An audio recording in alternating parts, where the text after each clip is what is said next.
Bismillahirrahmanirrahim. Assalamualaikum warahmatullahi wabarakatuh. Alhamdulillahirabbil alamin wassalatu wassalamu ala nabiyina Muhammadin wa ala alihi wa sahbihi ajmain wa man tabi'ahum bi ihsanin ila yaumiddin. Alhamdulillah, segala puji dan syukur bagi Allah Subhanahu wa taala. Dan tak lupa kita sampaikan salawat serta salam kepada Nabi kita Muhammad sallallahu alaihi wasallam. Pemirsa Hasan TV dan kaum muslimin dimanapun Anda berada, alhamdulillah pada kesempatan di Sabtu pagi hari ini kita sama-sama kembali menyimak kajian rutin pembahasan fikih wanita muslimah yang dikarang oleh Syekh Shalih Fauzan hafizahullah ta'ala, yang insyaallah akan disampaikan oleh pemateri kita, yaitu pengasuh Hasan TV, yaitu Ustaz Syahrul Fatwa LC hafizahullah ta'ala. Alhamdulillah pada kesempatan di pagi hari ini beliau sudah hadir di samping saya. Kita sapa terlebih dahulu. Ustaz, Assalamualaikum. Kabar baik Ustaz? Alhamdulillah. Pemirsa Hasan TV dan kaum muslimin dimanapun Anda berada, insya Allah di sesi pertama atau di pertama itu ada materi yang akan disampaikan oleh Ustaz, kemudian di sesi kedua akan ada sesi interaktif atau tanya jawab. Kami mengundang Anda untuk berinteraksi langsung dengan Ustaz, bisa menelepon langsung di 081190079912 atau bisa mengirimkan melalui pesan singkat atau WhatsApp di 081190079913. Insyaallah taala pada kesempatan di pagi hari ini Ustadz akan menyampaikan materi pembahasan lanjutan dari bab nifas. Untuk bersyakat kepada Ustadz untuk menyampaikan materi, faltafadhol masyuro. Bismillahirrahmanirrahim. Assalamualaikum warahmatullahi wabarakatuh. Innalhamdulillah nahmaduhu wa nasta'inuhu wa nastaghfiruh wa na'udzu billahi min syururi anfusina wa min sayyiati a'malina. May yahdihillahu fala mudilla lahu wa may yudlil fala hadiya lahu. Asyhadu an la ilaha illallah wahdahu la syarika lah wa asyhadu anna Muhammadan abduhu wa rasuluhu la nabiyya ba'dah.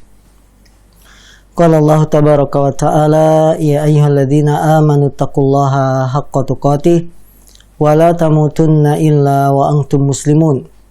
Wa qala aidha ya ayyuhan nasu taqu rabbakumul ladzi khalaqakum min nafsin wahidah wa khalaqa minha zawjaha wa batha minhuma rijalan katsira wa nisaa wattaqullaha alladzi tasaaluna bihi wal arham innallaha kana 'alaikum raqiba. Fa inna asdaqal hadis kitabullah wa khairal hadi hadi Muhammadin sallallahu alaihi wasallam wa syarrul umuri muhdatsatuha fa inna kulla muhdatsatin bid'ah wa kulla bid'atin dhalalah wa kulla dhalalatin finnar.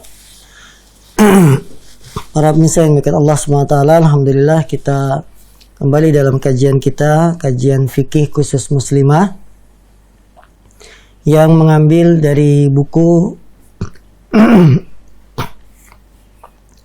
Al-Ahkam Tanbihat Al-Ahkamin Tukhtassu bil Mu'minat, diktat hukum-hukum fikih khusus bagi wanita muslimah, yang ditulis oleh Syekhuna Fadilatul Syekh Shalih Al-Fauzan. Setelah kita sampaikan bahwa batasan nifas yang paling maksimal adalah 40 hari dan tidak ada batasan minimalnya, maka dalam kesempatan kali ini ada beberapa faidah yang akan diberikan oleh Syekh Shalih Fauzan. Di antaranya beliau berkata, faidatun ukhra, qala Syekh Abdurrahman bin Sa'di rahimahullah, fadhahara mimma taqaddama anna daman nifasi sababuhul wiladah wa anna damal istihadati damun aridun limaradin wa nahwihi wa anna damal haidi huwal damu al-asli wallahu a'lam. Syekh Abdurrahman bin Nasir As-Sa'di beliau mengatakan, maka jelaslah dari penjelasan yang sudah lalu bahwa darah nifas itu sebabnya adalah karena persalinan, dan darah istihadah damun arid, darah yang sewaktu-waktu muncul, limarodin wa nahwihi, karena sebab sakit atau selainnya.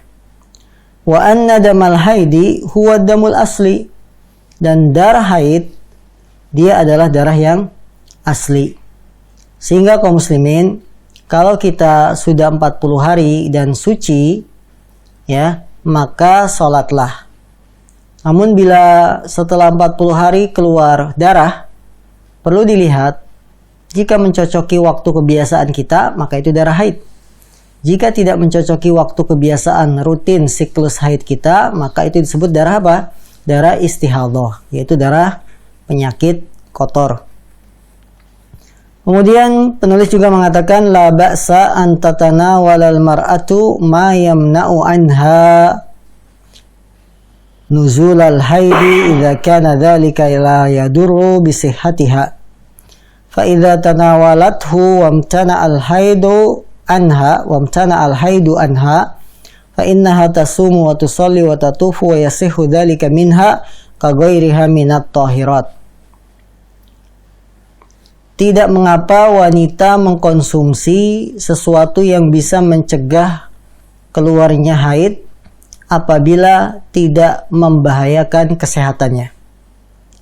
Apabila dia telah mengkonsumsi sesuatu yang bisa mencegah haid tersebut dan haidnya berhenti, maka dia wajib puasa, sholat, tawaf, dan hal itu sah. Ibadah tersebut sah dilakukan oleh wanita haid yang mengkonsumsi obat-obatan. Kagairiha minat tahirat, karena dia saat itu seperti selainnya, seperti wanita lainnya yang suci tidak haid. Dalam pembahasan faedah yang kedua ini, penulis mengatakan la ba'sa an tatanawalal mar'atu ma yamna'u anha nuzulal haid. Tidak ada masalah, boleh wanita mengkonsumsi sesuatu yang bisa mencegah keluar haidnya. Memakai obat-obat pencegah haid tidak lepas dari tiga keadaan. Keadaan yang pertama, ketika dia memakai pencegah haid tersebut atas izin suami, maka dibolehkan, harus dengan izin suami atau walinya kalau dia belum menikah. Yang kedua, mengkonsumsi obat-obatan pencegah haid harus atas rekomendasi dokter yang amanah, dokter yang bisa dipercaya. Karena tidak semua obat pencegah haid itu aman bagi kesehatan. Karena itu penulis di sini memberikan catatan la yaduru bisihhatiha, dengan syarat tidak membahayakan kesehatannya. Bagaimana kita tahu bahwa obat ini tidak membahayakan kesehatan? Tanya kepada ahlinya. Siapa? Dokter. Karena Allah berfirman, fas'alu ahla dzikri in kuntum la ta'lamun. Bertanyalah kepada ahlu dzikr jika kalian tidak mengetahui. Yang ketiga, mengkonsumsi obat-obatan pencegah haid tidak menimbulkan efek samping. Tidak menimbulkan efek samping. Kalau ada efek samping, membuat siklus haid jadi berantakan, tidak teratur padahal sebelumnya rutin.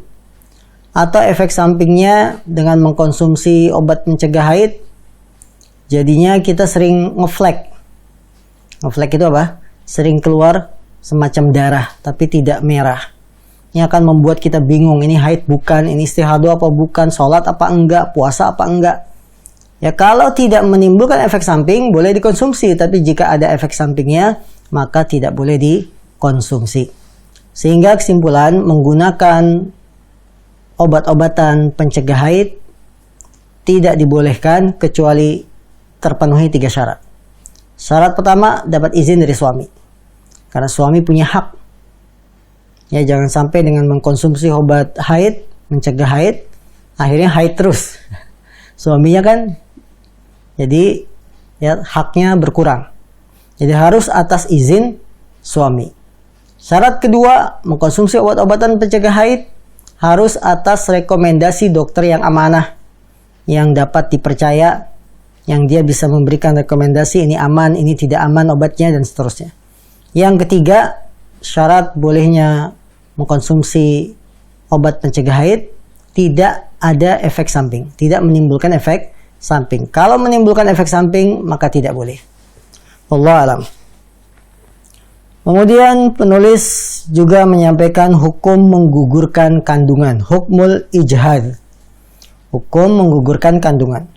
Ayatuhal muslimah, innaka mu'tamanatun syar'an ala ma khalaqallahu fi rahimika minal hamli fala taktumih. Qala Allahu azza wa jalla wa la yahillu lahunna ay yaktumna ma khalaqallahu fi arhamihin in kunna yu'minna billahi wal yawmil akhir. Wahai sekalian wanita muslimah, sungguhnya engkau adalah orang yang diberi amanat secara agama dari apa yang Allah ciptakan di dalam rahimmu berupa kehamilan, fala taktumih, maka janganlah kamu menyembunyikan kehamilan tersebut. Allah berfirman, la yahillu lahunna ayaktumna ma khalaqallahu fi arhamihin. Tidak halal bagi mereka para wanita menyembunyikan apa yang Allah telah ciptakan di dalam rahim-rahim mereka. In kunna yu'minna billahi wal yawmil akhir. Kalau memang mereka beriman pada Allah dan hari akhir.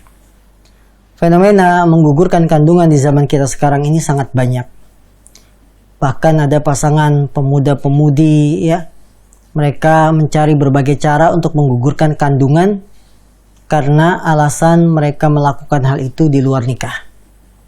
Yang mereka melakukan dosa besar, perzinahan di luar nikah, sehingga si wanitanya sudah hamil duluan. Nah, karena malu, menanggung malu, hamil duluan, kekasihnya atau dia sendiri yang dihamili ingin menggugurkan kandungannya. Ini adalah perbuatan yang haram.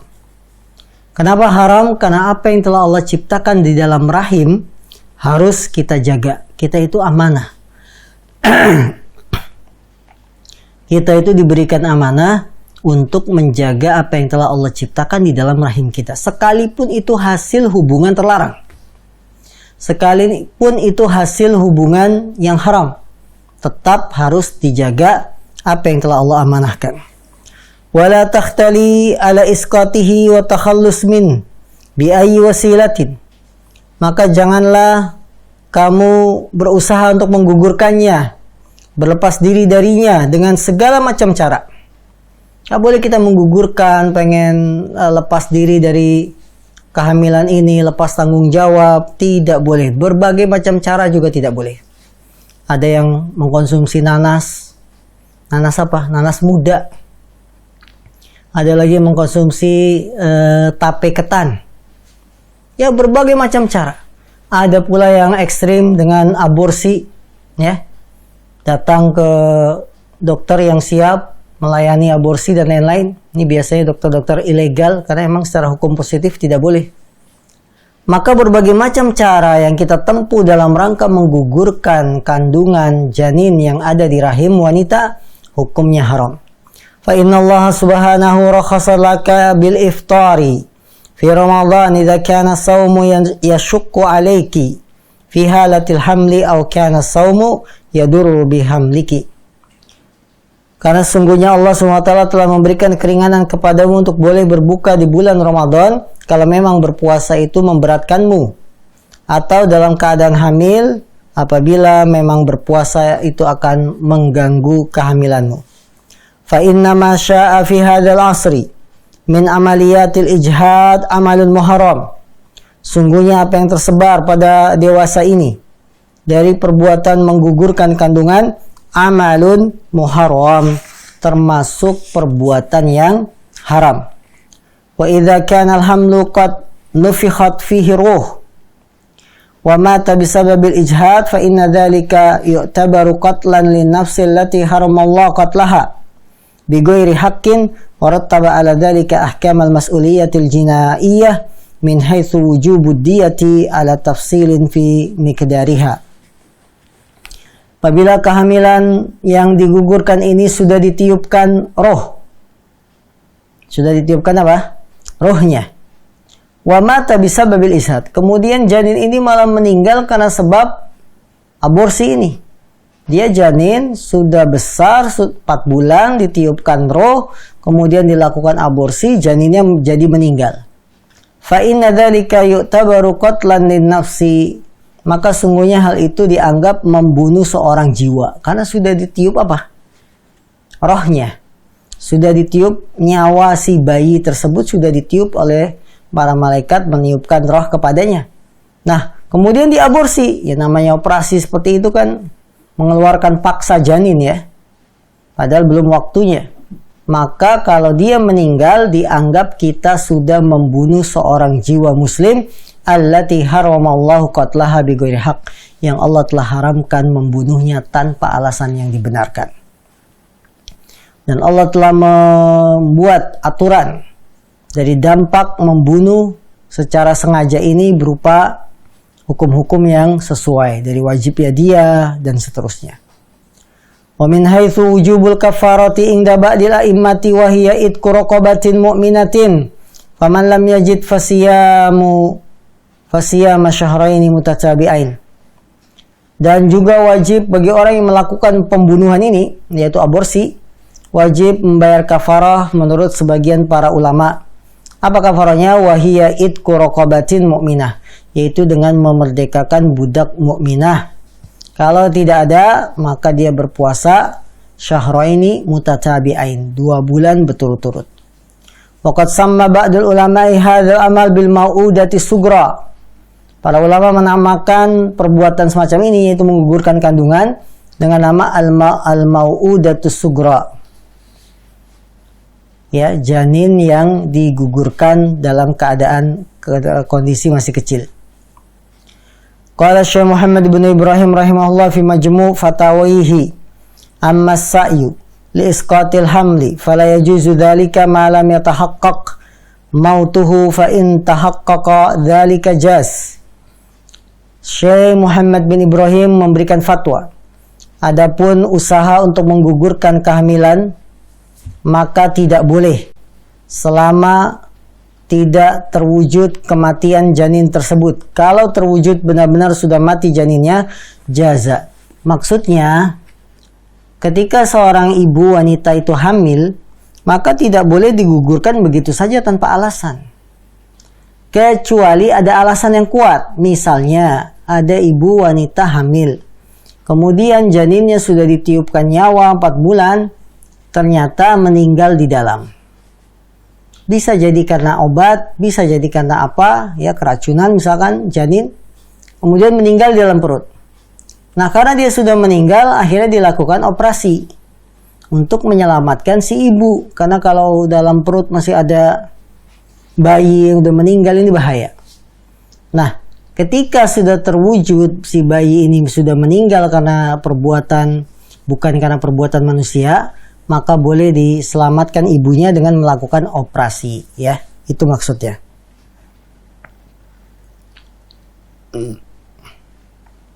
Kemudian beliau menyampaikan ketetapan Majelis Kibar Ulama besar di Saudi Arabia tentang hukum menggugurkan kandungan. Beliau, para ulama di Saudi Arabia yang tergabung dalam organisasi ulama besar Saudi Arabia, mereka memutuskan beberapa keputusan. Yang pertama, la yajuzu isqatul hamli fi mukhtalafi marahilihi illa limubarririn syar'iyyin wa fi hududin dayyiqatin jidda.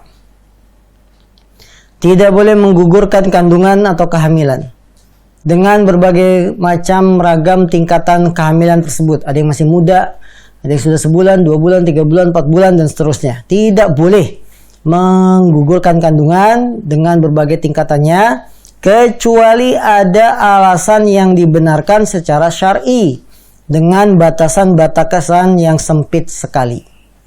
Artinya tadi, kalau ada alasan syar'i, janin meninggal dalam perut dan perlu dikeluarkan, maka boleh. Itu bukan termasuk menggugurkan kandungan, bukan pula termasuk aborsi, karena sudah dipastikan janinnya meninggal di dalam perut.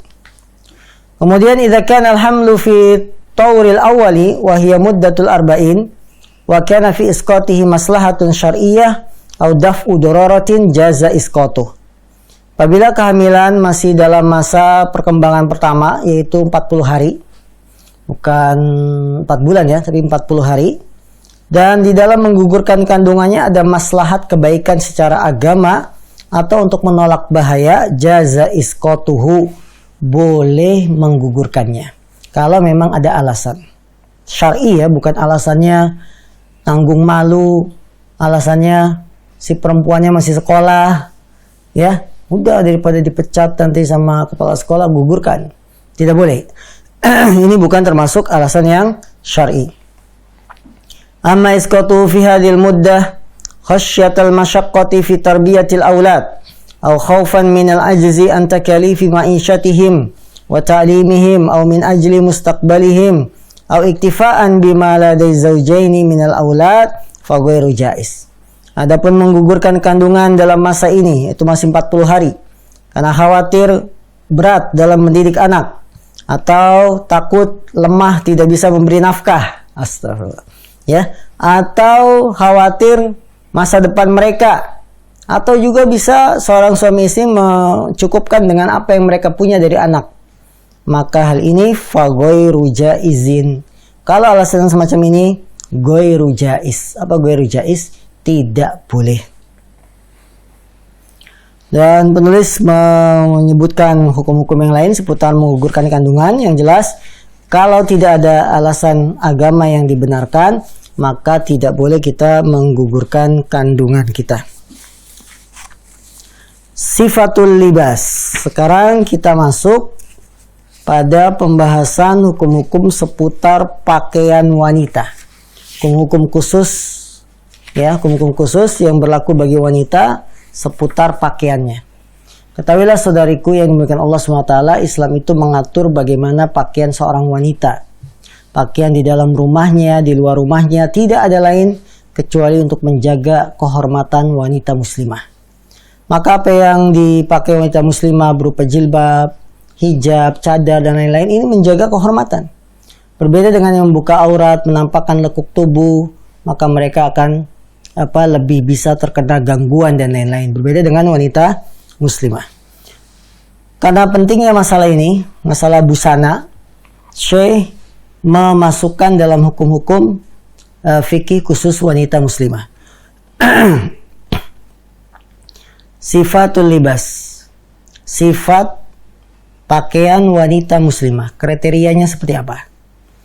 Asy-syar'i lil muslimah, sifat pakaian syar'i bagi wanita muslimah. Yang pertama, yajibu an yakuna libasul mar'atil muslimati dofian yasturu jami'a jismiha anirrijalil ladzina laisu min maharimiha. Wajib pakaian wanita muslimah dofian, menutupi lebar, menutupi seluruh jasadnya dari pandangan laki-laki yang mereka bukan mahramnya. Maka wanita muslimah, tujuan kita berpakaian itu lebar menutupi seluruh badan, supaya laki-laki yang bukan mahram kita tidak boleh melihat.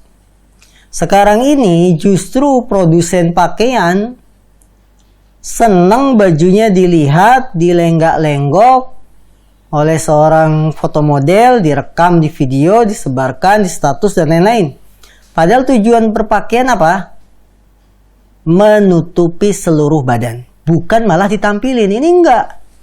Produsen pakaian itu sengaja menyewa seorang wanita, suruh pakai cadar lengkap, ya, kemudian berjalan gitu sambil dikipasin pakai kipas angin, sehingga jilbabnya tersibak. Tersibak itu apa?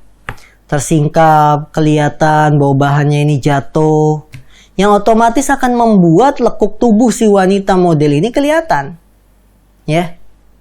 Bahkan kalau cadarnya pun tidak tersibak, kena angin, dikibas-kibas itu apa? Digerak-gerakin, ya, sambil megang tangannya begini, Allahu Akbar. Ya, ini apa ini kalau gini ya? Jari jempol dan jari telunjuk. Ini nggak boleh, karena tujuan berpakaian muslimah, kata Syekh Shalih Fauzan, dofian yasturu jami'a jasamihi, yasturu jami'a jismiha. Dofian, yang lebar menutupi seluruh badannya. Ini malah ditampilkan. Maka nasihat kami bagi para produsen gamis, produsen pakaian wanita muslimah, tidak usahlah Anda menampilkan foto model seperti itu, walaupun ditutup lengkap pakai cadar dan lain-lain. Tidak boleh, ya. Kalau ingin menunjukkan kepada konsumen bahwa bahan saya itu paling baik, udah dibikin aja spesifikasi. Gamis ini kasih nama gamis Oxford. Wah. Spesifikasi pertama, bahan dari chiffon grade 1. Nah, Wolfish grade 1. Seperti itu kan bisa. Sifat bahan adem. Ya, apalagi dipakai di bawah AC. Jelas adem. Nah, ini, maka bisa pakai tulisan, tidak harus menampilkan model yang berlenggak-lenggok, berjalan, yang video ini bisa tersebar di mana-mana, dilihat oleh laki-laki, ya, dan seterusnya. Ini adalah termasuk bentuk kesalahan. Kemudian kata Syekh, wala takshifu li maharimiha illa majaratil adatu bikashfihi min wajiha wa kaffaiha wa qadamai. Janganlah seorang wanita membuka pakaian kecuali di depan mahramnya, kecuali yang biasa boleh dibuka secara syariat, seperti membuka wajah, kedua telapak tangan, ya, atau kedua kakinya. Patokan wanita boleh menampakkan auratnya sesama mahram adalah patokannya anggota-anggota badan yang merupakan anggota wudu. Anggota badan kita yang merupakan anggota wudu itu boleh dilihat. Jadi mulai dari telapak tangan, tangan sampai siku, mengusap wajah, rambut, telinga, kaki, ini boleh dilihat oleh mahramnya. Karena ini memang anggota wudu yang memang biasa diusap dan tidak atau sulit kita menghindari bila di depan mahram. Adapun sesama mahram tidak boleh melihat aurat-aurat selain anggota wudu. Leher ke bawah, nggak boleh. Perut, kemudian dari kaki, ya, dengkul ke atas, ya, lutut ke atas, itu tidak boleh. Yang boleh hanya melihat bagian-bagian tubuh yang memang merupakan anggota wudu. Syarat kedua, pakaian wanita muslimah itu an yakuna satiran lima wara'ahu fala yakunu syaffafan yura min waraihi launu basyaratiha. Hendaklah pakaian wanita muslimah itu menutupi apa yang ada di baliknya. Maka janganlah pakaiannya dipakai bahan yang tipis, yang bisa kelihatan dari balik itu, dari balik kainnya, warna kulitnya. Syarat kedua, pakaiannya jangan tipis. Karena kalau tipis, dari balik bahan kita bisa melihat kulitnya warna apa. Kuning langsat, putih, hitam, dan seterusnya. Ini berbahaya. Tidak boleh kita memakai pakaian-pakaian yang tipis. Inilah aturan agama yang memang telah dijelaskan dalam agama. Dijelaskan oleh para ulama. Ya, jangan sampai ini dipotong nanti produsen pakaian tipis bisa protes. Ya, tidak. Ini kita menyampaikan secara agama. Yang ketiga, alla yakuna dayiqan yubayyinu hajma a'dha'iha. Pakaian wanita muslimah itu jangan sempit yang bisa membentuk lekuk-lekuk tubuhnya. Pakaian ketika sudah sempit ini akan membentuk lekuk tubuh wanita. Dan lekuk tubuh wanita ini bisa menjadi sumber fitnah bagi laki-laki. Gimana kalau ada wanita lekuk tubuhnya bagus, ya, seperti gitar Spanyol, kemudian kelihatan oleh laki-laki, akan membuat fitnah. Maka tidak boleh wanita muslimah memakai baju-baju yang sempit membentuk lekuk tubuhnya. Ya, dan ini naudzubillah di negeri kita sangat banyak sekali. Kita berlindung kepada Allah, semoga Allah menyelamatkan negeri kita dari segala keburukan. Ya, bahwa wanita muslimah banyak memakai pakaian-pakaian sempit. Pakaian sempit secara agama dilarang, secara kesehatan juga nggak baik. Wanita muslimah mau pakai legging saja saking sempitnya, mereka menggunakan bantuan kantong kresek supaya licin masuknya. Karena saking sempit ya, dia pakai jean gitu kan. Celana jeannya ketat. Bagaimana lubang celana jean yang ketat itu bisa masuk ke kaki? Bantuannya pakai kantong kresek. Ini tentunya saudari-saudariku wanita muslimah, saudari-saudariku wanita muslimah, kita tidak boleh memakai pakaian yang sempit yang membentuk lekuk tubuh kita karena akan membuat sumber fitnah. Wallahu alam, masih panjang pembahasan tentang pakaian wanita dan akan kami jelaskan di pekan berikutnya insyaallah taala. Nah, Baik, jazakallahu khair Ustaz, barakallahu fiik. Sudah menyampaikan materi pembahasan lanjutan tentang nifas, kemudian dilanjutkan dengan bab tentang berpakaian wanita muslim. Bisa Santipi dan kaum muslimin dimanapun Anda berada, insya Allah nanti kita akan masuk di segmen atau sesi kedua, yaitu tentang interaktif. Silakan kepada para pemirsa yang ingin bertanya langsung kepada Ustadz, langsung menghubungi kami di 08119007 atau bisa melayangkan SMS atau WhatsApp di 0811900713. Kami harapkan untuk pertanyaan bisa disesuaikan dengan tema yang dibahas pada kesempatan pagi ini. Namun sebelum kita masuk ke sesi kedua, kita simak jeda terlebih dahulu.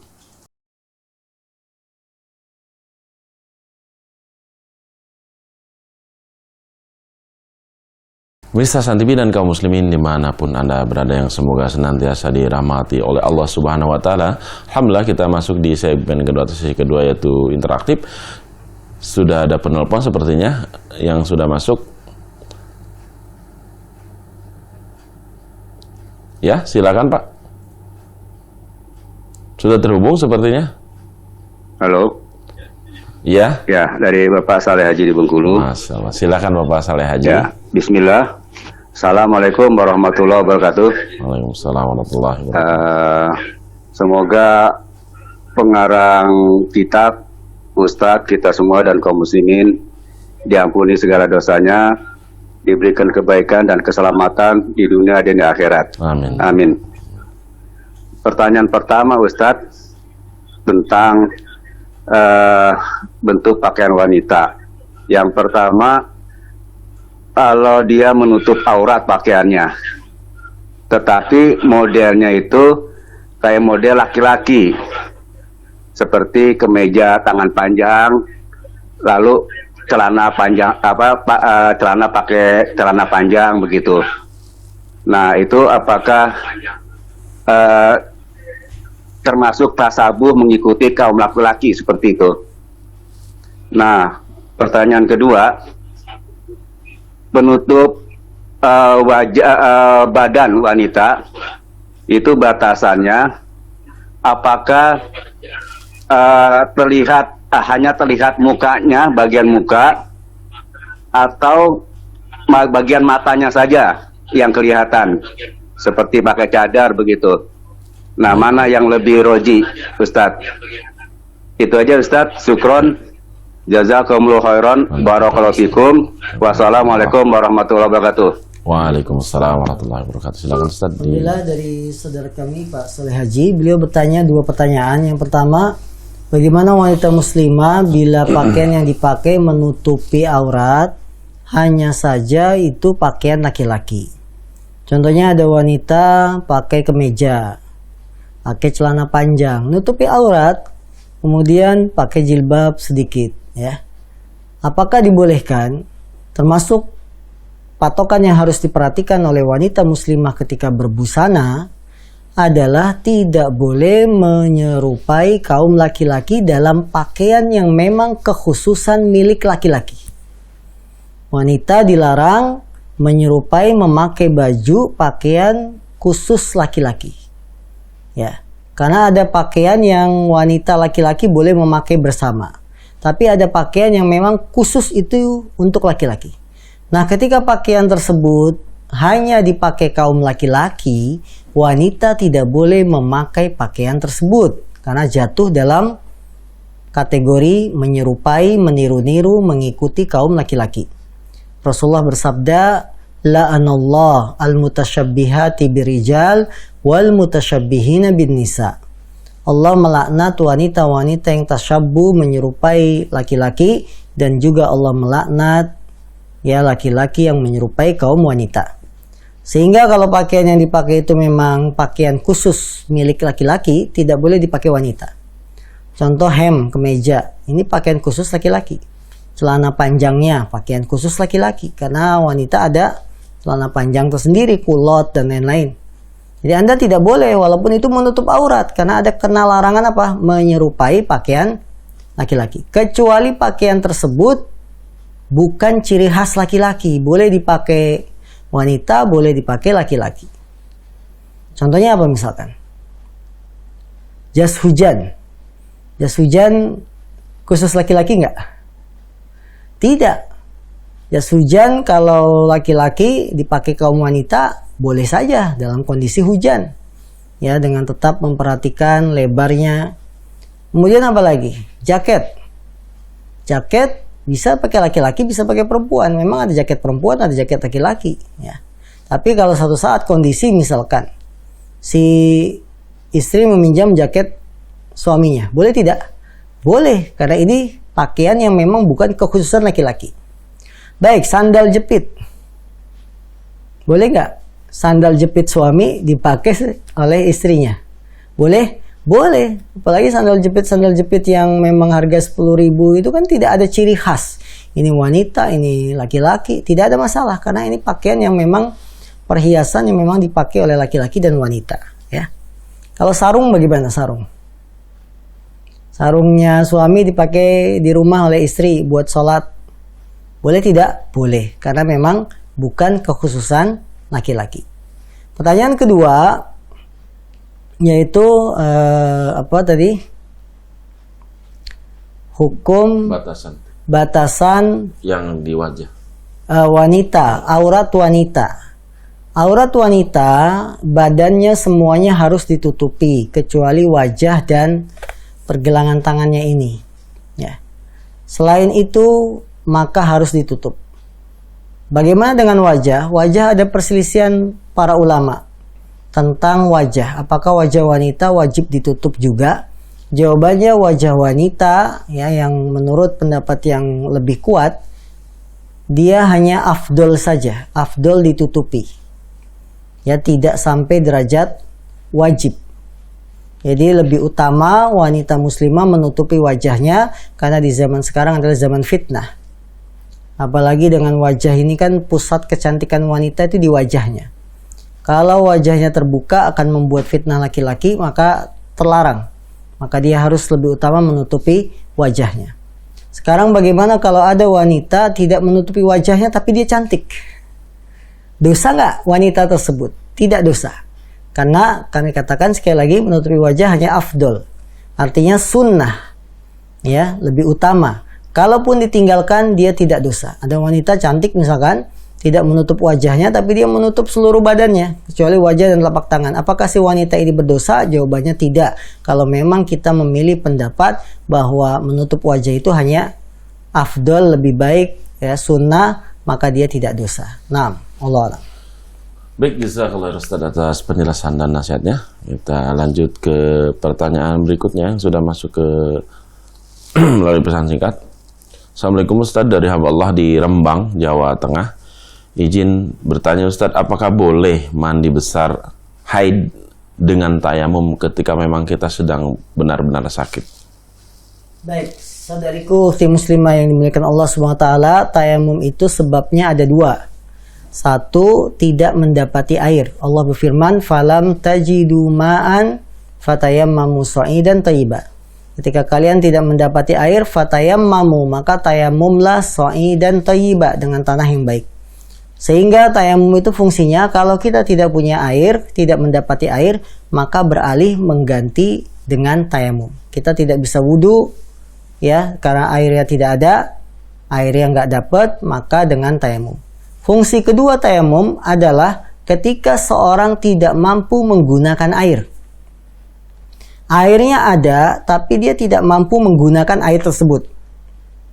Kenapa kok airnya ada dia tidak mampu menggunakannya? Satu, karena sakit. Ya, misalkan dia sakit, tidak bisa berwudu dengan air, bahkan dokter melarang, misalnya sakit dia luka bakar, ini nggak boleh kena air dulu ya, maka ganti dengan tayamum. Air ada banyak, tapi dia nggak bisa memakai air, maka gantinya dengan tayamum. Ada air cuma meriang. Kalau saya mandi besar, mandi junub dengan air akan menambah sakitnya, maka boleh dengan tayamum. Begitupun kasus ibu yang berada di Rembang, mandi dari haid, kondisi badan tidak enak, ya sedang demam. Kemudian bagaimana solusinya? Solusinya adalah dengan tayamum. Apakah boleh tayamum menggantikan mandi besar? Jawabannya boleh, mandi junub. Ya, sebagaimana hadis dari Ammar bin Yasir ketika bertanya pada Rasulullah, "Wahai Rasulullah, saya terkena junub, hadas besar, kemudian saya berguling-guling di tanah." Berguling-guling di tanah. Karena beliau berpikiran kalau mandi junub, air itu harus rata ke seluruh tubuh, maka ketika kita nggak mampu pakai air, pakai debu, debunya juga harus rata seluruh tubuh. Maka beliau berguling-guling di tanah. Nabi tertawa dan mengatakan, cukup bagimu melakukannya hal seperti ini. Tayamumnya cukup seperti ini. Yaitu beliau mencontohkan mengusap wajah sekali, kedua telapak tangan sekali. Ini menunjukkan bahwa hadas besar bisa diganti dengan tayamum kalau memang kita tidak bisa menggunakan air, ya, ketika memang wajib mandi. Ya, ini. Nah, Allah alam. Baik, jazakallah Ustaz. Barakallahu fik. Kita lanjut ke pertanyaan berikutnya Ustaz yang sudah masuk. Assalamualaikum dari hamba Allah di Cikarang. Ustaz izin bertanya, jika wanita muslimah yang sudah memakai pakaian syar'i namun masih menampakkan riasan di wajahnya seperti lipstik, eyeshadow, bedak dan lain-lain, apakah hal tersebut dibolehkan menurut kaidah Islam? Jazakallah khair Ustaz. Wanita muslimah sudah memakai pakaian syar'i tapi wajahnya tidak ditutup berarti ya. Pakai lipstik, eyeshadow ya.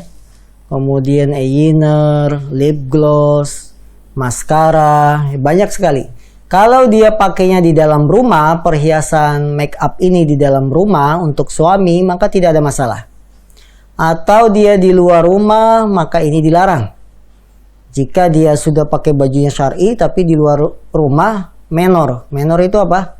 Ya, mencolok, dandan dengan berlebihan. Ini tidak boleh, kecuali Anda menutupi wajahnya dengan cadar. Sehingga kecantikan kita pakai eyeshadow, lipstick, dan lain-lain tidak kelihatan. Ya, nanti kelihatannya apa? Ketika berkumpul sesama wanita muslimah saja, ini masih ringan.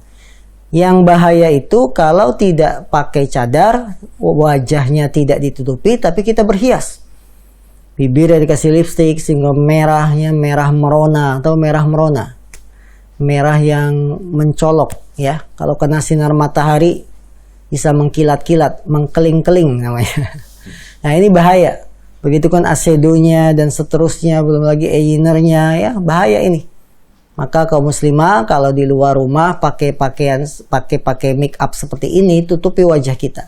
Dan sekarang ini kita sedang pandemi, alhamdulillah, suruh dianjurkan pakai masker dan lain-lain yang bisa menutupi kecantikan kita di hadapan laki-laki yang bukan mahram. Allah alam. Insyaallah, jazakallah Ustaz, barakallahu fik. Satu pertanyaan lagi Ustaz sebelum kita tutup kajian di pagi hari ini. Bismillah, assalamualaikum warahmatullahi wabarakatuh. Afwan Ustaz, izin bertanya dari Ibu Lupi. Bolehkah wanita muslimah yang sudah menggunakan cadar memakai rok panjang yang model lebar dengan atasan kaos apabila keluar rumah untuk bepergian? Syukran wa jazakallahu khair Ustaz. Baik, bolehkah wanita muslimah yang sudah memakai gamis lengkap panjang tapi memakai rok panjang di atasnya kaos, ya? Yang pertama, rok panjang ini harus dipastikan tebal. Rok panjang tebal. Kemudian tidak tipis yang menampakkan aurat kulit wanita. Maka wanita itu kalau pakai rok, pastikan Anda pakai celana pelapis di balik rok. Sehingga bisa mengurangi penampakan aurat kita. Jadi pastikan dulu roknya itu tebal, panjang, ya, tidak pendek, kemudian tidak tipis. Ini, kalau terpenuhi syaratnya maka boleh. Bagaimana atasannya? Atasannya hanya pakai kaos. Kaos itu kan sifatnya tipis. Kemudian kaos itu sifatnya ketat, ya. Kalau kaos lebar bukan kaos namanya. Kaos itu jarang yang lebar kan. Kaos itu lebih membentuk body, maka dihindari. Kalau wanita ingin pakai kaos, dilapis lagi dengan pakaian luarnya. Misalnya gamis yang hanya sampai lutut, ada ya, gamis sampai lutut, ada. Jadi dalamnya pakai kaos, luarnya pakai gamis sampai lutut, kemudian pakai jilbab.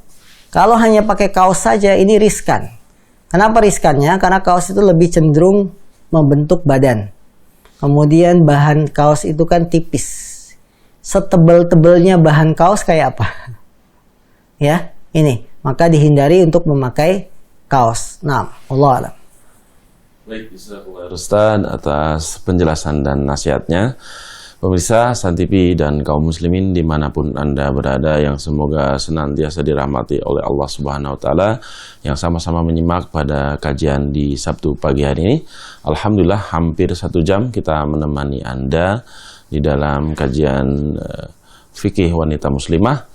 Alhamdulillah kita sudah lalui tentang pembahasan materi, kemudian tentang sesi atau interaktif. Mudah-mudahan apa yang disampaikan oleh Ustaz menjadikan ilmu yang bermanfaat untuk kita dapat aplikasikan di dalam kehidupan sehari-hari. Tak lupa kami juga menyampaikan permohonan maaf beberapa pertanyaan yang sudah masuk belum sempat terjawab. Silakan ditanyakan pada kajian berikutnya atau kepada ustaz-ustaz yang lain. Kami dari segenap kru yang bertugas menyampaikan permohonan maaf dalam menyampaikan masih banyak kekurangan. Kita tutup dengan kafarul majlis. Subhanakallahumma bihamdika asyhadu an la ilaha illa anta astaghfiruka wa atubu ilaik. Assalamualaikum warahmatullahi wabarakatuh.